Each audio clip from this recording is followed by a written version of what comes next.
Hi students, in this video I am going to discuss about important 2 marks questions and answers according to the PCA syllabus for your university examination. So in this video I will discuss 80 2 marks questions. So in that you will get definitely 10 out of 10 2 marks questions for your university examination, and as well as you will get at least 3 5 marks questions from this video. So first one is define and classify carbohydrates. Carbohydrates can be defined as these are polyhydroxyaldehydes or ketones are the compounds which produce them after hydrolysis. So these are mainly classified into three major categories based upon the number of sugar monomers. So based upon number of sugar monomers present, so these are classified into monosaccharides, oligosaccharides and polysaccharides. Monosaccharides means they have only one sugar unit present in it and which cannot be hydrolyzed further. Examples are glucose and fructose. Oligosaccharides having 2 to 10 monosaccharides, and examples are disaccharides and trisaccharides.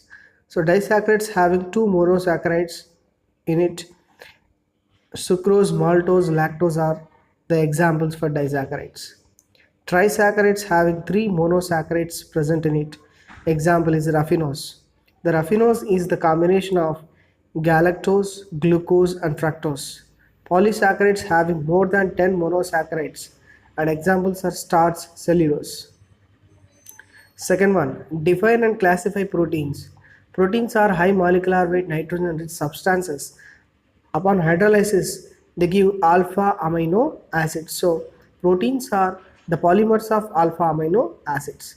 So, proteins are classified into three major categories, that is, simple proteins, conjugated proteins, and derived proteins. Simple proteins are again two types: globular proteins, fibrous proteins. Globular proteins are spherical in shape. Examples are albumins, globulins, histone proteins. Fibrous proteins are fiber-like structures. Examples are collagen, elastin, keratin. Conjugated proteins are the proteins which are in conjugation with another type of compounds. Examples are nucleoproteins, in which proteins are in conjugation with nucleic acids. Glycoproteins. So in this, proteins conjugation with the carbohydrate. Lipoproteins, proteins are in conjugation with lipids. Next category is derived proteins. So two types: primary and secondary derived proteins. Examples for primary derived proteins are coagulated proteins, metaproteins. Secondary proteins are proteases, peptones. The third question is define and classify amino acids. Amino acids are the group of organic compounds which are containing two functional groups, that is amine group as well as carboxylic group. So the two functional groups such as amine and carboxylic group are present in a single structure. So that's why we are calling it as amino acid. So based upon the nutritional importance, amino acids are classified into two types. One is essential and second one is non-essential. So based upon the requirement, the essential amino acids which cannot be synthesized by the body and they can be supplied through the diet. So by taking off the first letter from the all essential amino acids, we will get a code, that is MAT will fly. So from that first letters you can derive the name of that particular amino acid. So methionine, arginine, threonine, tryptophan, valine, isoleucine, leucine, phenylalanine, histidine and lysine. Next one is non-essential amino acids. These can be synthesized by the body and there is no need to supply through the diet. So the other than 10 essential amino acids among 20 amino acids, so comes under non-essential amino acid category. So they are glycine, alanine, serine, cysteine, aspartate, aspargine, glutamate, glutamine, tyrosine and proline. So here proline is the cyclic amino acid. Glycine is the optically inactive amino acid. So the remaining amino acids are optically active except glycine. Why? Because the glycine having two hydrogen atoms at the carbon atom, which is having amine and as well as carboxylic group.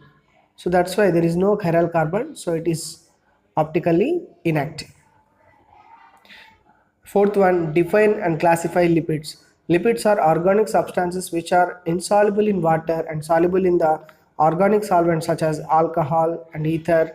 So these are related to fatty acid and utilized by the living cells.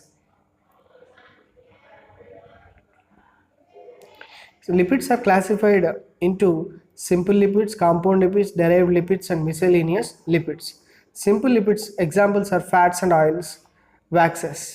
Compound lipids are four types: phospholipids, glycolipids, lipoproteins and other complex lipids. Derived lipids examples are glycerol, fatty acid, fat soluble vitamins and steroidal hormones. Miscellaneous lipids examples are carotenoids, squalene, terpenes. Define and classify fatty acids. So fatty acids are carboxylic acids with a hydrocarbon side chain. So these are the simplest form of lipids. So classification. So fatty acids are classified into two types: saturated fatty acids and unsaturated fatty acid. The saturated fatty acids contain only carbon-carbon single bond, and unsaturated fatty acid contain at least one double bond. And saturated, these are linear in shape and fully extended. That means without presence of a double bond. So the hydrocarbon chain can be freely extended, and that's why it is a linear structure. And the unsaturated one having a double bond, so they can be bend in shape, so whether it is in a cis form or it is in trans form. So these saturated fatty acids are solid at room temperature, whether unsaturated fatty acids are liquid at room temperature, and high melting point can be have by the saturated fatty acid, and unsaturated fatty acids having low melting point. Examples for saturated fatty acids are acetic acid, propionic acid, butyric acid, palmitic acid and stearic acid. The unsaturated fatty acid examples are palmitoleic acid, oleic acid, linoleic acid, linolenic acid, arachidonic acid. Here in the bracket you can clearly see that a number of carbon atoms present in that particular fatty acid structure. Next one, what are essential fatty acids? Give examples. So fatty acids which can not be synthesized by the body and therefore they have to supply through the diet are called as essential fatty acids. Chemically, they are polyunsaturated fatty acids. That means they have unsaturation and more than one unsaturation is present. Examples are linoleic acid, linolenic acid and arachidonic acid. In linoleic acid, there is presence of two double bonds. You can see in the structure. So it has two double bonds at 9th and 12th positions. So the number of carbon atoms in linoleic acid is 18 carbons. Linolenic acid having also 18 carbon, but it has 3 double bonds at 9, 12, 15th positions. Arachidonic acid having 20 carbons, it has 4 double bonds in this structure.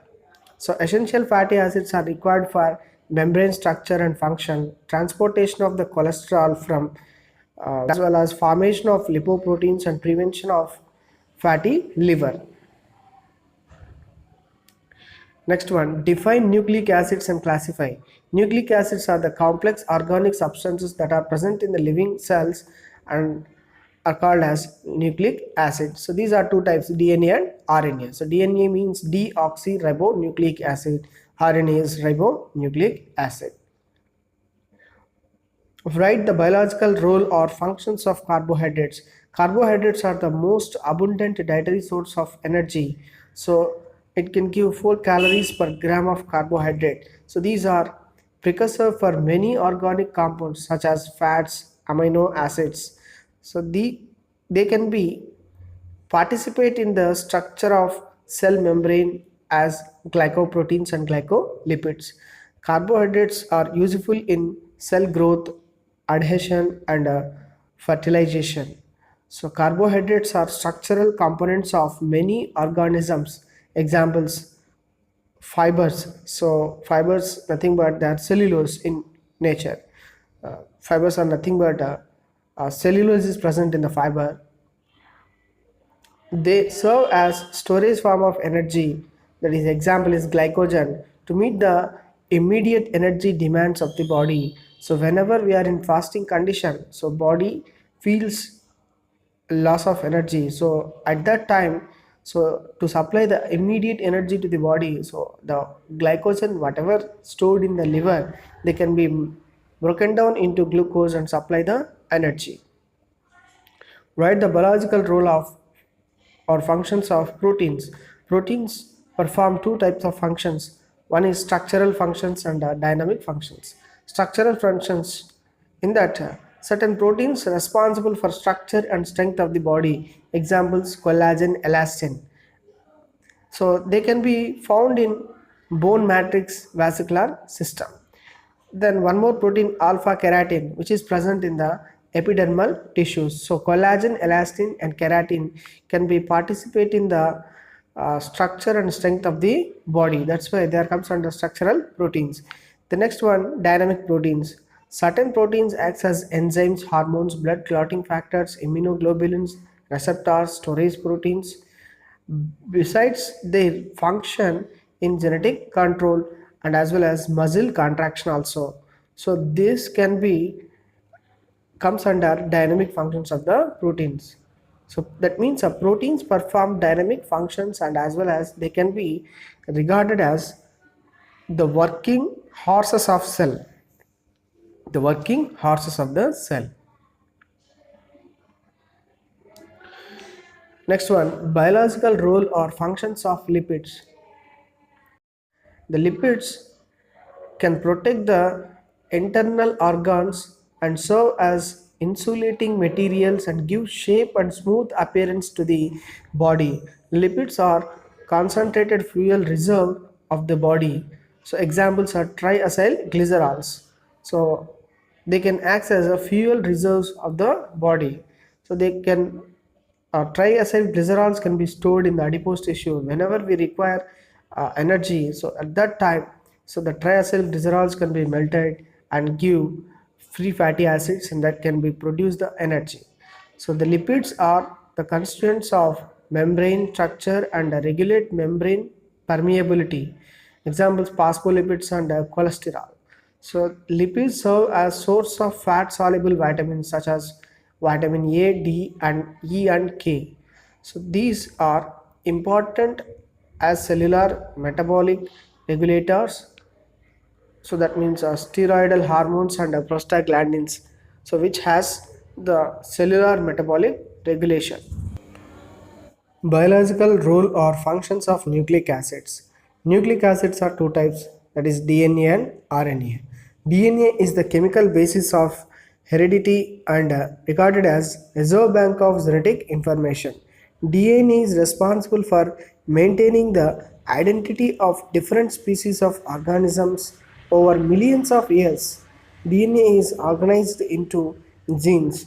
The fundamental unit of genetic information is nothing but gene. The genes controlled the protein synthesis through the mediation of RNA. So DNA can produce RNA and RNA can be produce protein. Draw the structure of ATP. So ATP means adenosine triphosphate. In this, a nitrogen base is present, a ribose sugar is present, and as well as triphosphate moiety can also be present. The combination of adenosine, ribose sugar, and triphosphate is the structure of adeno ATP. So here the adenosine moiety can be linked with the pentose sugar with the help of a glycosidic linkage. Here this is the glycosidic linkage. So here a phosphate moieties can be linked with a phosphoanhydride bond.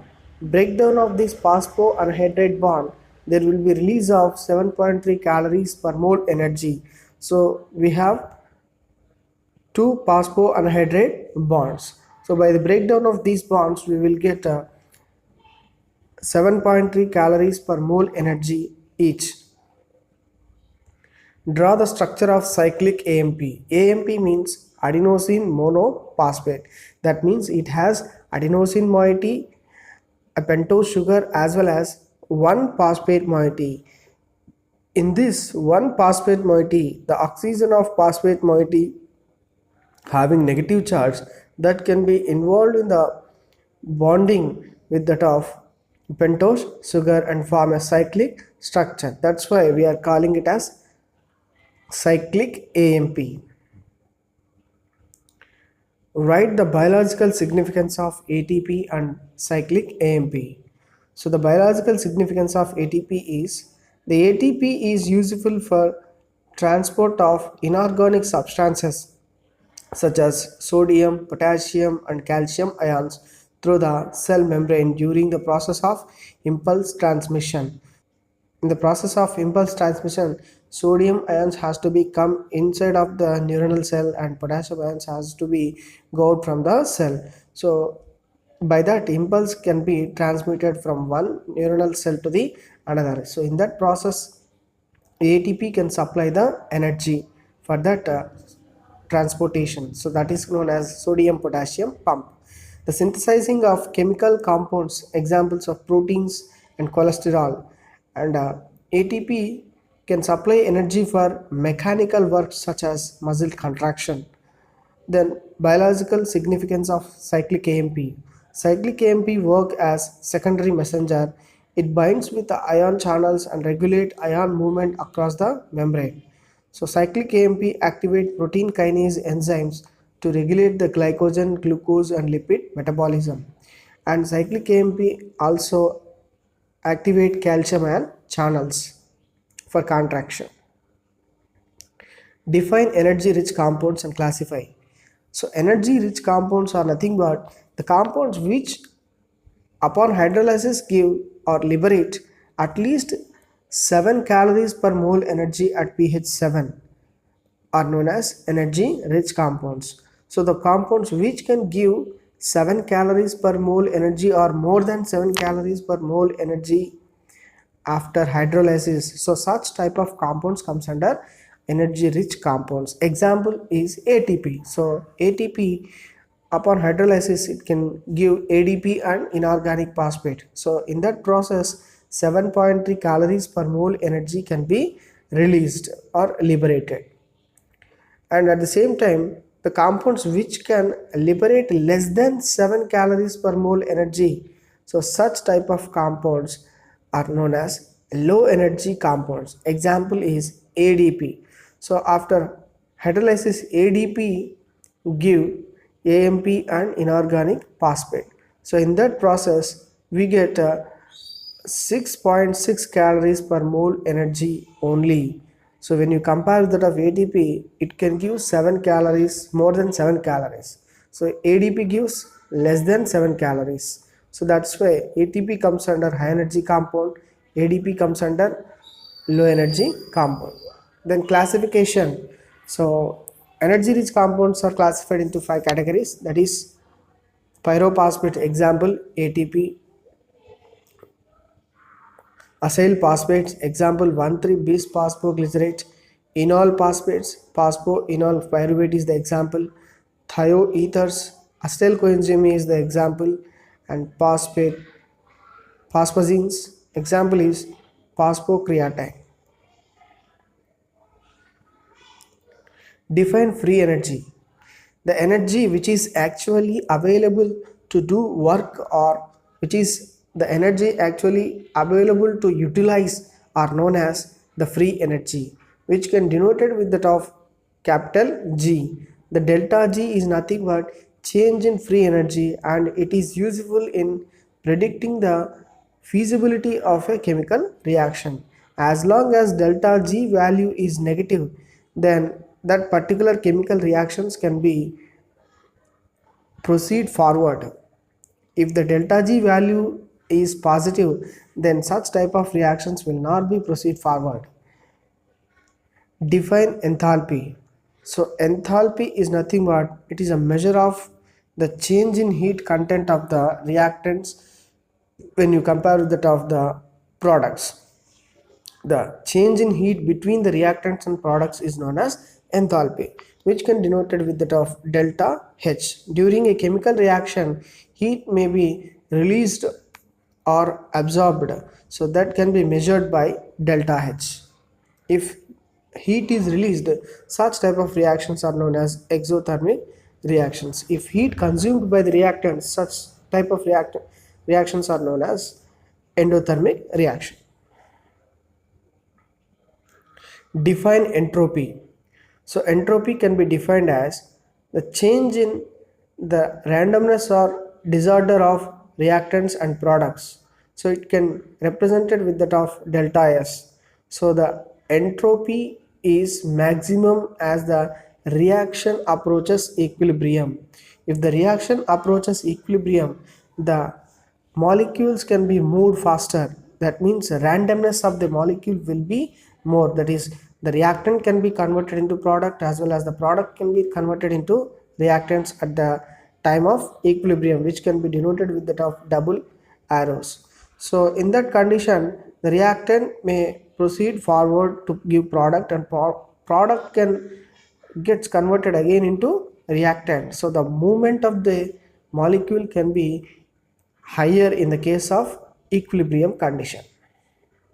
Then the next one is write the relationship between delta G, delta S and delta H. The relation is delta G is equal to delta H minus T into delta S is the relation. What are exothermic and endothermic reactions? Here I have already said that exothermic, that means which can exhibit or which can releases the energy. So the reactions which can releases the energy, such type of reactions are known as exothermic reactions. Example is hydrolysis of ATP. So hydrolysis of ATP can give ADP and PA. In that process it can releases 7.3 calories per mole energy. And endothermic reactions, so endothermic reactions means the energy or heat has to be supplied to the reactants to convert the reactants into the product. Example ADP and PI. So the combination of ADP and PI has require energy to convert into the ATP product. So in this process we have to supply 7.3 calories per mole energy. So the exothermic reactions proceed spontaneously, but endothermic reactions does not produce or proceeds spontaneously. Define redox pair and give examples. Redox pair is nothing but an electron donor or acceptor and its corresponding oxidized or reduced species is known as a redox pair. So in the given example NADH and NAD plus, in which NADH can undergo for oxidation and give electrons and as well as H plus ions. That means NADH can be oxidized and give the oxidized species, and this pair is known as one redox pair. And in the FMN it can accept an electron pair and it become reduced. So both can FMN and FMNH2 can become a redox pair. So the definition says that electron donor and its corresponding oxidized species is known as redox pair, or electron acceptor and its corresponding reduced species is known as a redox pair. Define redox potential or reduction potential. So the redox potential or reduction potential is also known as oxidation reduction potential. So it is the quantitative measure of tendency of redox pair to lose or gain electrons is known as redox potential. So how much tendency a redox pair is having to lose or gain electrons can be measured with the help of redox potential. So which can be denoted with that of E naught, and every redox pair has a specific standard reduction potential.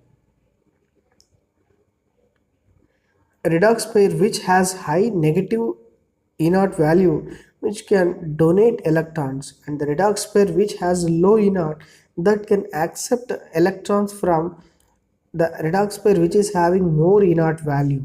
Example, NADH and NAD plus which has high inert value, that is minus 0.32 volts, which can donate electrons, and that can be accepted by FMN and FMNH2 electron redox pair. So why? Because it is having less inert value when you compare that of NADH and NAD plus redox pair. So like that, oxygen and water molecule, here it has plus 0.82 volts, that means very low inert value, so which can accept an electron pair or reducing equivalents from any one of the redox pair which can donate electrons. So these are the questions from unit 1.